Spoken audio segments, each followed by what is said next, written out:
말씀은 고린도전서 15장입니다. 고린도전서 15장. 원래 했던 데에서 조금만 보름만 죽이면 됩니다. 고린도전서 15장 50절에서 58절까지 말씀입니다. 제가 봉독하겠습니다. 50절부터입니다. 형제들아, 내가 이것을 말하노니 혈과 육은 하나님 나라를 이어받을 수 없고 또한 썩는 것은 썩지 아니하는 것을 유업으로 받지 못하느니라. 보라, 내가 너에게 비밀을 말하노니 우리가 다 잠잘 것이 아니요 마지막 나팔에 순식간에 호련히 다 변화되리니 나팔 소리가 나며 죽은 자들이 썩지 아니할 것으로 다시 살아나고 우리도 변화되리라. 이 썩을 것이 반드시 썩지 아니할 것을 입겠고 이 죽을 것이 죽지 아니함을 입으리로다. 이 썩을 것이 썩지 아니함을 입고 이 죽을 것이 죽지 아니함을 입을 때에는 사망을 삼키고 이기리라고 기록된 말씀이 이루어지리라. 사망아, 너의 승리가 어디 있느냐? 사망아, 내가 쏘는 것이 어디 있느냐? 사망이 쏘는 것은 죄요 죄의 권능은 율법이라. 우리 주 예수 그리스도로 말미암아 우리에게 승리를 주시는 하나님께 감사하노니 그러므로 내 사랑하는 형제들아, 견실하며 흔들리지 말고 항상 주의 일에 더욱 힘쓰는 자들이 되라. 이는 너희 수고가 주 안에서 헛되지 않은 줄 알미니라. 아멘. 승리를 주는 부활이라고 하는 주제로 오늘 말씀을 선포하겠습니다. 교회는 예수님이 부활하신 후에 세워진 부활 공동체입니다.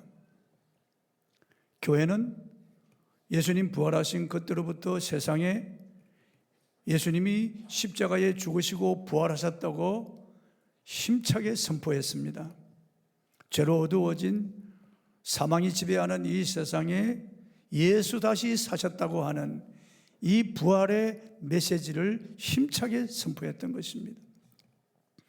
그들은 어떤 고난과 죽음도 두려워하지 않고 예수님의 부활을 확실하게 증언했습니다. 왜냐하면 예수님의 부활이 너무나 확실한 사건이기 때문입니다. 예수님이 죽음에서 부활하심으로 그분이 하나님의 아들이심을 확정했습니다. 예수님이 사망 권세를 철폐하고 부활하심으로 그분이 구약에 예언된 메시아임을 확실히 증언했습니다. 예수님이 죽음을 이기시고 부활하심으로 예수님께서 죽음을 정복하시고 우리에게 부활의 산 소망을 주셨다는 것을 확실히 증언한 것입니다. 예수님께서 죽음을 죽이시고 부활하셔서 마귀 권세를 철폐하시고 이제 지옥의 문을 닫고 천국 문을 열어놓으신 것을 확실히 증언하신 것입니다. 예수 그리스도의 부활은 모든 사람이 부활한다는 첫 열매 확증입니다. 오늘 예수님의 부활하신 이 부활절 날 우리는 예수님의 부활에 대해서 몇 가지 말씀을 통해서 상고해 보려고 합니다. 첫째, 예수의 부활은 죽음을 이기는 능력입니다. 인생 최대의 문제가 무엇이겠습니까? 가정, 자녀 문제, 부부 문제겠습니까? 아니면 돈이겠습니까? 아니면 권력이나 명예겠습니까? 세상 최대의 문제가 무엇이겠습니까? 이 세상 최고의 문제, 절대절명의 문제는 죽음입니다. 인생은 태어나서 살아간다기보다 죽음을 향하여 가고 있는 거예요. 심장의 고동소리와 시계 초침소리와 함께 우리는 죽음에 매여져서 죽음을 향하여 가고 있는 겁니다. 인간은 태어나서 다 한 줌의 재로 흙으로 돌아가는 겁니다. 이것이 우리 인간의 실존입니다. 그래서 죽음 앞에 우리는 절망하는 것이에요. 죽음이 다가오면 모든 것을 다 앗아가고 삼키는 겁니다. 그 누구도 죽음을 막아설 수 없으며 그 누구도 죽음을 피해 도망갈 수가 없는 겁니다. 죽음은 모든 사람에게 왕노릇하고 있습니다. 역사 속에 이 죽음의 문제를 해결해 보려고 많은 과학자, 철학가, 종교가, 교육가들이 모여서 의논하고 죽음의 실체를 파헤치려고 노력했지만은 죽음의 언저리조차 가지 못하는 겁니다. 죽음이 무엇인지도 알지도 못하는 것입니다. 모두 죽음 앞에 침묵하고 죽음 앞에 포기할 수밖에 없었습니다. 사람들은 애써 죽음이라고 하는 것을 잊고 살아가는 거예요. 그저 이 땅의 순간적인 삶에 매여가지고 아둥바둥 살다가 죽음이 다가오면 그제야 다 놓아버리는 거예요. 인생의 최고의 문제, 절대절명의 문제는 이 죽음의 문제입니다. 그런데 예수께서 십자가에 죽으시고 사흘 만에 죽음을 죽여버리시고 무덤에서 부활하심으로 죽음에 매여있는 모든 사람들에게 산소망을 주신 것입니다. 이제 죽음은 더 이상 우리 인간의 절대절명의 문제가 아닙니다. 이제 죽음이라고 하는 것은 부활로 가기 위한 한 과정에 불과한 것입니다. 성경은 죽음은 성도들이 낙원에 들어가는 한 과정, 즉 문을 열고 천당에 들어가는 과정이라고 말씀하고 있는 것입니다. 그래서 성경은 성도들의 죽음을 잠자는 것이라고 그렇게 기록한 겁니다. 어젯밤 여러분이 잠자리 들면서 불안하고 두려워한 분들이 있나요? 잠자리 들면서 내일 아침에 깨어날 것을 믿기 때문에 편안하게 잠자리에 들어가는 겁니다. 그럼 반드시 아침에 일어나게 되는 거죠. 이 죽음이라고 하는 것은 우리가 부활을 믿고 죽음에 들기 때문에 죽음에서 깨어나면 부활의 몸을 입게 되는 것입니다. 그러므로 예수 부활을 믿는 사람들은 죽음을 두려워하지 않는 겁니다. 죽음을 초월한 사람들이기 때문에 우리는 세상을 이기는 이김을 가진 겁니다. 본문 55절입니다. 읽어보겠습니다. 사망아 너의 승리가 어디 있느냐? 사망아 내가 쏘는 것이 어디 있느냐? 여러분, 누가 죽음을 향하여 명령할 사람이 있습니까? 죽음 앞에 모두 입을 다물고 손을 모으는데, 죽음 앞에 모두 다 절망하는데 죽음을 향하여 담대하게 명령할 수 있는 겁니다. 야 죽음아 너의 이기는 것이 어디 있느냐? 예수께서 이기셨기 때문에 죽음은 이미 죽어버린 겁니다. 야 죽음아 너의 쏘는 것이 어디 있느냐? 죽음에 쏘는 것은 죄이기 때문에 예수님이 십자가로 죄 문제를 해결했기 때문에 죽음은 더 이상 우리에게 왕노릇하지 못하고 죽음은 우리의 발에 밟히는 겁니다. 순교자들이 죽어가면서 사형틀에 입을 맞추고 웃으며 죽고 할렐루야 찬송하며 죽는 것은 그들은 죽음을 이미 이겼기 때문에 그렇습니다. 스데반이 죽을 때 그 얼굴이 천사의 얼굴처럼 해처럼 밝게 비친 것은 이미 죽음을 승리한 사람의 그런 모습이었던 겁니다. 반대로 불신자들은 죽을 때 대부분 끔찍한 모습으로 죽고, 죽을 때 그들의 말을 들어보면 얼마나 비참한지 알지 못합니다. 무신론자인 토마스 페인은 죽어가면서 내가 이승의 시대라는 책을 내지 않고 예수를 조롱하지만 않았어도 저 지옥으로 들어가지는 않았을 거라고 눈을 동그랗게 뜨고 죽었습니다. 무신론 철학자 볼테르는 죽어가면서 주치어에게 나는 하나님과 사람에게 버림받았다오. 나에게 6개월만 시간을 연장시켜 줄 수 없어. 나는 이제 저 지옥으로 들어가오. 당신도 들어갈지도 모르 오 그리스도요 라고 외치며 죽었습니다. 무신론 사상가였던 토마스 홈즈는 하루만이라도 더 살고 싶다. 내 모든 것을 다 주고서라도 더 살고 싶다. 저 지옥, 저 구덩이 두렵다라고 말하고 숨을 거두었습니다. 유명한 무신론자 앤 네프리는 저 영원한 지옥에서 영원한 고통 가운데 살기보다는 차라리 100만 년 동안 뜨거운 난로 위에 내 몸을 태우는 것이 낫겠다. 나의 죄짐이 나를 끌고 소망도 없는 저 지옥으로 나를 밀어내고 있다라고 말하고 죽었습니다. 얼마나 비참합니까 여러분? 반대로 부활을 믿고 이제 죽음을 맞이하는 성도들의 말을 들어보면 너무나 놀랍습니다. 이화여대 초대 총장이었던 김한남 박사는 마지막 숨을 넘어가면서 옆에서 울고 있는 제자들에게 이렇게 말했습니다. 울지 말라. 장송곡을 부르지 말고 찬송가를 불러다오. 오늘은 내가 그렇게 그리던 주님을 만나는 날이다 라고 말하고 웃으며 숨을 거두었습니다. 세계 전도자 D.L. 모디는 마지막 죽음 직전에 하늘이 열리고 천국이 내려오는도다. 주께서 나를 부르시는 날이다. 내 생애 최고의 날이다 라고 말하고 떠났습니다. 감리교 창설자 존 웨슬리도 임종 때 무엇보다 기쁜 것은 주 예수께서 나와 함께 하심이로다 이렇게 말하고 만족한 웃음을 남기고 떠났습니다. 오래전에 영국의 더렘 지방에서 한 석탄광이 무너져서 164명의 광부가 생매장되어 죽은 사건이 있었습니다. 후에 그 발굴 현장에서 그들의 사체 옆에 판자에 그들의 글이 적혀 있는 것을 발견했습니다. 판자에 끌고 쓴 그들의 글이었습니다. 예수께서 우리와 함께 하십니다. 우리는 갈 준비가 되어 있습니다. 주여 축복하소서. 우리는 대단히 유쾌한 기도회를 가졌습니다. 모든 사람은 영원한 영광을 위해 떠날 준비가 되어 있습니다. 화요일 오후 2시 이렇게 적혀 있었습니다. 무엇이 캄캄한 탄광광 속에 갇혀서 시시각각 죽음이 다가오는데 그들은 추위와 먹지 못함과 죽음의 공포 속에 질렸을 것인데 무엇이 이들을 이렇게 유쾌하게 하고 무엇이 이들을 흥분시켰습니까? 죽은 후에 부활이 있기 때문에, 부활의 산 소망을 가졌기 때문에 그들은 죽음 앞에서도 이렇게 담대하게 유쾌하게 흥분할 수가 있었던 겁니다. 불교나 힌두교의 유네스를 보면 사람이 죽은 다음에 짐승이나 벌레로 태어난다는 거예요. 돌고 6천억만 년 동안 계속해서 이 윤회 억급에서 벗어날 수 없다고 가르치는 겁니다. 무슨 소망이 있습니까, 여러분? 우리 인간이요, 이렇게 돌고 도는 인생이면은요. 이 무신론자들, 이 공산주의자들 말이죠, 이 진화론주의자들은 사람이 죽으면 영혼도 없고 내세도 없고 죽으면 그냥 의식이 끊어진다, 아무것도 아니라는 겁니다. 동물과 다를 바가 없다는 겁니다. 그럼 무슨 소망이 있습니까? 그런데 예수님이 부활하심으로 죽음을 통과하는 산 소망을 우리에게 주신 것입니다. 할렐루야. 두 번째, 예수의 부활은 어떤 역경도 이길 수 있는 힘을 줍니다. 예수께서 부활하신 후 25년이 지난 서기 56년경 바울이 이 고린도전서를 기록했습니다.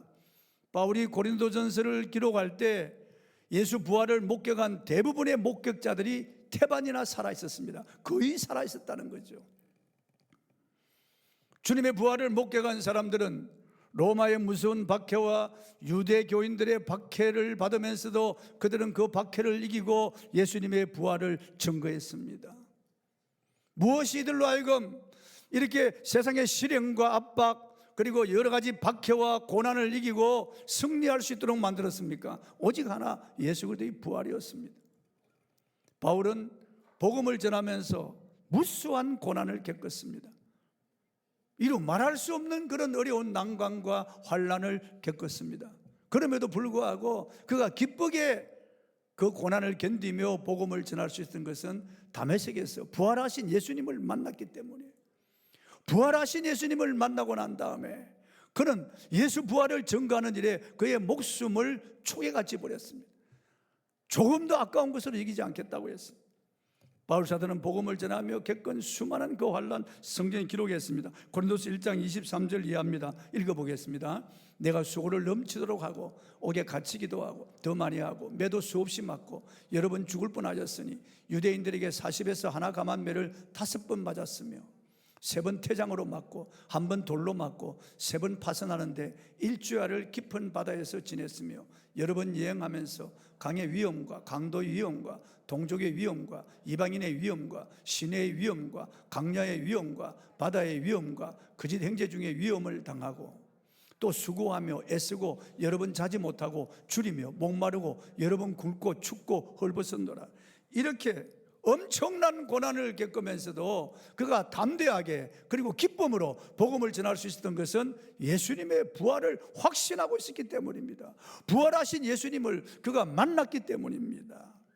부활하신 예수 그리스도를 만난 사람들은 전부 담대하게 세상을 이긴 사람들이에요. 바울 사도가 마지막 남긴 말을 한번 들어보십시오. 디모데후서 4장 6절 8절입니다. 읽어보겠습니다. 전제와 같이 내가 벌써 부어지고 나의 떠날 시각이 가까웠도다. 나는 선한 싸움을 싸우고 날려 달려갈 길을 마치고 믿음을 지켰으니 이제 후로는 나를 위하여 의의 멸류관이 예배되었으므로 주곧 의로우신 재판장이 그날에 내게 주실 것이며 내게만 아니라 주의 나타나심을 사모하는 모든 자에게 되리라. 그는 감옥에서 이제 죽음이 곧 눈앞에 이르렀습니다. 순교의 제물이 될 것인데 그는 조금도 두려워하지 않습니다. 그는 주님 앞에 나타나 부활하고 상 받고 멸류관 받을 것을 생각하면서 기쁨이 충만한 겁니다. 어떻게 이럴 수가 있습니까? 부활의 산 소망을 가졌기 때문에 그렇습니다. 예수님의 제자 사도 요한도 복음을 전하다가 잡혀서 기름 가마에 던져졌지만 튀어져 나와서 죽이지 못하고 반모라고 하는 섬에 유배를 당했습니다. 반모 섬은 독충이 우글거리는 곳이에요. 그는 심한 그런 중노동에 시달리는 곳입니다. 그런데 그곳에서도 그는 그 모든 것을 이기고 감사할 수 있었던 것은 부활의 확신을 가졌기 때문에, 부활하신 예수님을 만났기 때문에. 그가 주일날 기도하다가 부활하신 예수님을 다시 만났습니다. 계시록 1장 17절 이하에 기록이 되어 있습니다. 읽어보겠습니다. 내가 볼 때 그의 발 앞에 엎드려져 죽은 자 같이 되매 그가 오른손을 내게 얹고 이르시되 두려워하지 말라. 나는 처음이요 마지막이니 곧 살아있는 자라. 내가 전에 죽었은도라. 볼지어다 이제 세세토록 살아있어 사망과 음부의 열쇠를 가졌노니. 그 고난 가운데 나타나신 부활하신 주님, 사도 요한의 몸에 손을 얹으시고 두려워하지 말라고 하시고 처음이요 마지막이라. 전에 죽었었노라. 이제 세세토록 살아있다. 사망과 음부의 열쇠를 가졌다. 여러분, 죽음을 이기시고 그리고 지옥의 열쇠를 가지신 분이 계신데 무엇이 두렵겠습니까? 그러므로 여러분, 부활하신 예수님을 믿고 세상을 살아갈 때 담대하게 여러 가지 고난이 있더라도 이기고 승리하시길 바랍니다. 세상 우리를 두렵게 합니다. 슬프게 할 때가 있고 낭망할 때가 있고 우울하게 할 때가 있습니다. 지금 어르신들은 이 세월이 가면 갈수록 점점 삭신이 아프고 쑤시고요, 뼈 마디마다 진액이 다 빠지고 오장육부가 다 낡아서 고장이 나면서 머리에 서리가 나고 눈도 침침하고 귀도 잘 들리지 않고 치아도 빠져서 잘 씹지도 못하고 살아가는 것 자체가 힘들고 걸어갈 때도 제대로 걷지도 못하는 겁니다. 저도 철화 집회 여기서 1시간 동안 설교하고 기도회를 인도한 다음에 내려가다 보면 다리가 뿌직하는 거예요. 너무나 아픈 통증을 느낍니다. 전에는 그런 것이 없었어요. 여러분, 2시간, 3시간 써서 설교해도 끄떡없고 물 한 모금 안 모셔가도 제가 설교했습니다. 그런데 지금은 달라요. 1년이 넘어가면서 단에서 조금만 오래 있어도 다리가 아프기 시작하고 내려가면은 찌그덕 하는 거예요. 그 소리가 들립니까? 정말 세월 앞에 장사가 없는 겁니다. 나이 많은 어르신들은 참 서글픈 겁니다. 그러나 슬퍼할 것이 아니에요. 우리에게 부활의 산 소망이 있습니다, 여러분. 육신은 낡아가더라도 우리의 속사람은 날로 새로워가는 겁니다. 부활하신 주님을 바라보고 부활을 주신 우리 주님 앞에 감사하며 승리하시기 바랍니다. 본문 58절입니다. 읽어보겠습니다. 그러므로 내 사랑하는 형제들아, 견실하며 흔들리지 말고 항상 주의 일에 더욱 힘쓰는 자들이 되라. 너희 수고가 주 안에서 헛되지 않은 줄 알미니라. 여러분, 연세 많으신 분들이 그래, 우리는 헌신앱에서 좀 빼주면 안 됩니까? 여러분, 그런 말씀을 하지 마십시오. 항상 주의 일에 더욱 힘쓰는 자들이 되어야 됩니다, 여러분. 우리가 서 있는 기력이 있을 때, 찬송을 부를 수 있을 때 불러야 됩니다, 여러분. 주님께서 우리에게 힘 주실 때 봉사해야 되는 겁니다. 그러므로라고 하는 봉사, 이 그러므로 하는 이 부사는요, 예수님이 부활하셨으므로 그 말입니다. 그러므로 내 사랑하는 형제들아, 견실하며 흔들리지 말며 항상 주의 일에 더욱 힘쓰는 자들이 되라. 이는 너희 수고가 주 안에서 헛되지 않은 줄 알미니라. 그러므로 예수님이 부활하셨으므로 그 말이에요. 예수님이 부활하신 것이 확실함으로 견실하며 흔들리지 말라는 겁니다. 여러분, 세상 우리를 흔들어 놓습니다. 흔들리지 말라는 거예요. 절대로 여러분 실망하거나 낙심하거나 우울하거나 좌절하지 마십시오. 주님 부활을 확실히 믿고 믿음으로 승리하시기 바랍니다. 세 번째, 예수의 부활은 곧 나의 부활입니다. 예수님 부활하심으로 부활의 첫 열매가 되셨고 우리도 주님께 붙어서 부활의 열매로 나타나게 되는 겁니다. 보리밭에 보리삭이 하나가 생기면 나머지 다 생기는 것과 같이 예수님이 부활하셨으므로 그분을 믿는 우리들도 그와 함께 다 부활할 것을 믿으시기 바랍니다. 우리는 둘째 아담이신 그분, 하늘에 속한 그분의 몸을 입게 될 겁니다. 고린도서 15장 49절입니다. 읽어보겠습니다. 우리가 흙에 속한 자의 형상을 입은 것 같이 또한 하늘에 속한 이의 형상을 입으리라. 흙에 속한 이 육신의 몸, 이건 아담의 몸이죠. 그러나 하늘에 속한 이의 형상은 부활의 몸입니다. 얼마나 놀라운 일인지 알 수 없습니다. 성경은 우리의 낮은 몸을 주의 영광의 몸의 형체와 같이 변화시켜 주실 것이라고 약속하고 있습니다. 빌립보 3장 21절입니다. 그는 만물을 자기에게 복종하게 하시는 자의 역사로 우리의 낮은 몸을 자기 영광의 몸의 형체와 같이 변하게 하시리라. 놀라운 일이 아닐 수가 없습니다, 여러분. 예수님의 그 영광의 몸의 형체와 똑같이 우리를 변화시켜 주실 거라는 겁니다. 시간과 공간의 제한을 받지 않는 몸입니다. 문을 닫아 놓았는데 들어오는 겁니다. 물리 법칙의 제한을 받지 않는 몸이요, 순간적으로 이동하는 겁니다. 얼마나 놀랍고 아름다운 몸인지 알 수가 없습니다. 성경 대도전서 4장 16절 17절은 예수님이 재림하실 때 우리는 호련히 변화되었어. 부활의 몸을 입고 공중으로 끌어올려 주님을 영접하게 될 것이라고 말씀하고 있습니다. 또 고린도서 15장 52절 53절을 읽어보겠습니다. 나팔 소리가 나매 죽은 자들이 썩지 아니할 것으로 다시 살아나고 우리도 변화되리라. 이 썩을 것이 반드시 썩지 아니할 것을 입겠고 이 죽을 것이 죽지 아니함을 입으리로다. 이 썩을 몸 벗어버리고 썩지 않을 몸을 입습니다. 이 죽을 몸 벗어버리고 죽지 않을 몸을 입습니다. 전라도 사람들이 자녀들에게 야 이 썩을 놈 그런데 사실 우리가 다 썩을 사람들이죠. 죽으면 썩을 몸이니까 죄가 되고 흙이 될 거니까.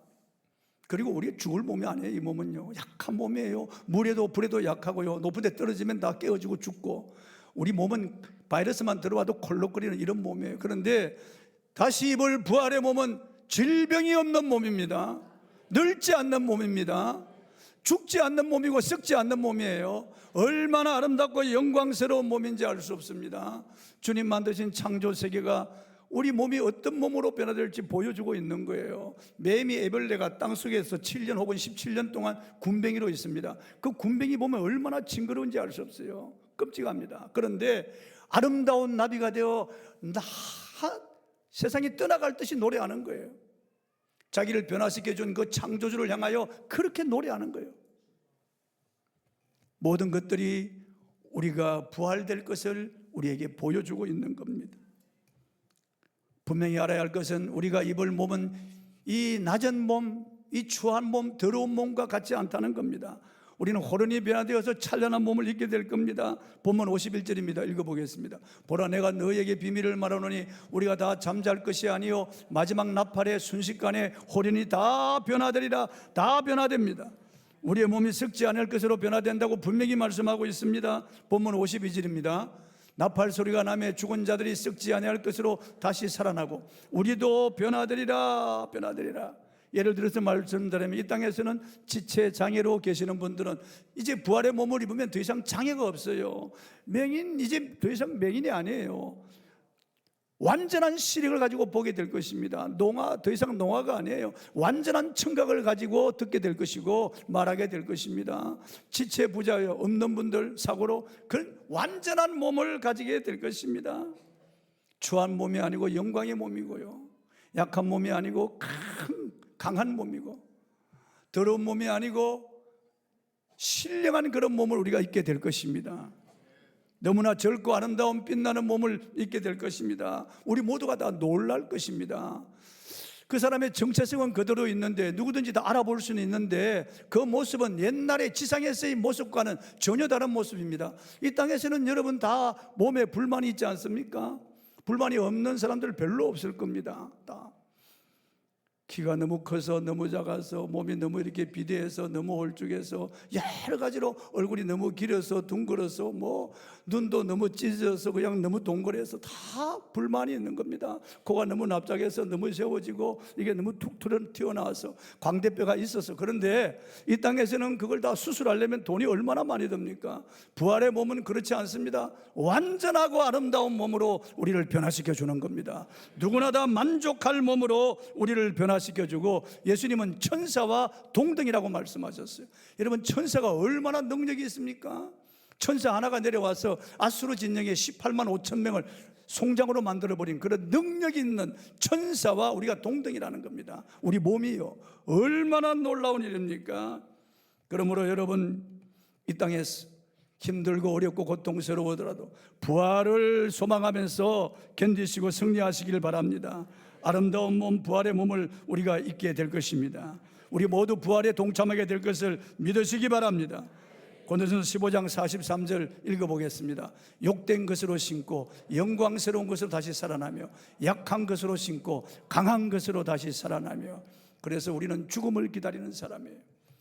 죽음을 통과하면은 영광스러운 파라다이스가 있고, 그리고 부활의 몸이 우리를 기다리기 때문에 우리는 죽음을 향하여 명령하고 죽음의 틀에 입맞출 수 있으며 죽음 앞에서 우리가 노래할 수 있는 것입니다. 그러므로 죽음에 매여 있는 세상 사람들에게 우리는 예수님의 부활을 증언해야 되겠습니다.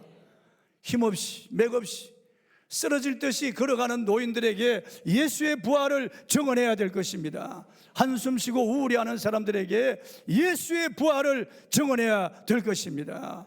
절망 가운데 있는 사람들에게 예수의 부활을, 병으로 고통당하는 자에게 예수의 부활을 증언해야 될 것입니다. 소망 없이 살아가는 이 세상 모든 사람들에게 예수 다시 사셨다, 예수 부활하셨다고, 예수를 믿으면 당신도 부활한다고 증언해야 될 줄 믿습니다. 그러므로 내 사랑하는 형제들아, 견실하며 흔들리지 말며 항상 주의 일에 더욱 힘쓰는 자들이 되라. 이는 너희 수고가 주 안에서 헛되지 않은 줄 알미니라. 찬송하고 기도하십시오.